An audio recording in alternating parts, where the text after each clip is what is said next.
questions. How does all the drinking in the church affect the welfare of the church? So this one I would say is drinking in the church. We will go two levels here. So the first one would be alcoholic or alcoholism, taking it too far. And that, how does it affect the church? Very badly, negatively. Um, that one would be, it's a misrepresentation. It's like when you get a job somewhere and they say, I don't want you pumping gas in your uniform. I don't want you smoking in your uniform. You're not going to go to the bar in your uniform. Because when you're wearing that shirt, you are representing this company, and we do not stand for that. We don't want you to misrepresent our company.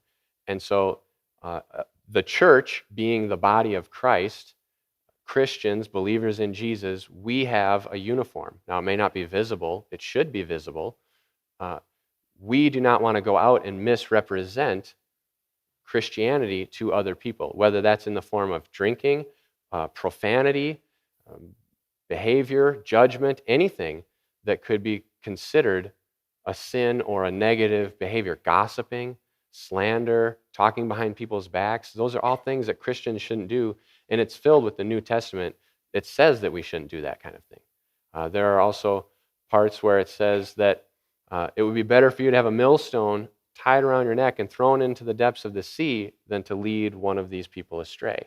And now that didn't mean like you intentionally led them astray. That could mean you maybe didn't even know it. Like if afterward, Greg and I decided to go down to, what's a bar here? One of these bars and have a celebratory drink, but someone says, aren't those guys from that church? And they're here drinking. That could lead them astray. Even though we're not going there drinking to get drunk, we might have just went out for a celebratory drink. And so that's the other side of it. The alcoholism is taking it too far. It's an abuse. It's an addiction.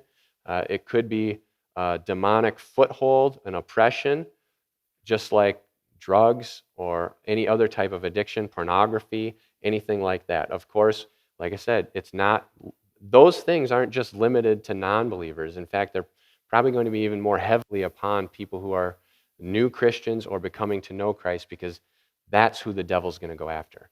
He already has the people who don't know Jesus. They're already going to hell. He doesn't care about them. He doesn't care about them. He's evil. He cares about corrupting people who are going to heaven, and he wants them to be pulled down so that they aren't going to lead anyone else into heaven.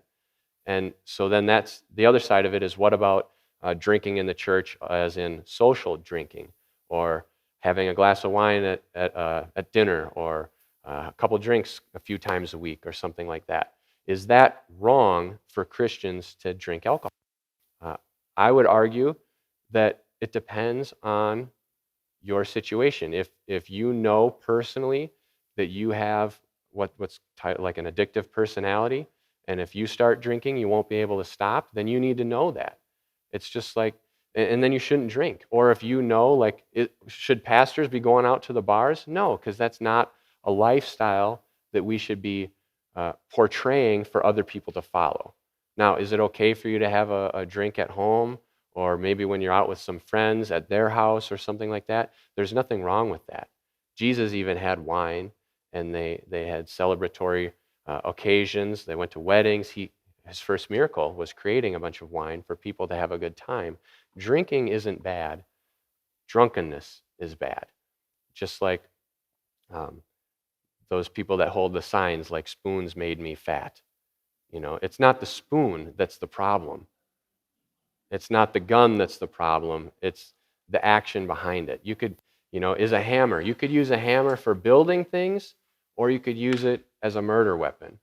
How are you going to use whatever is in your life? You have a can of beer.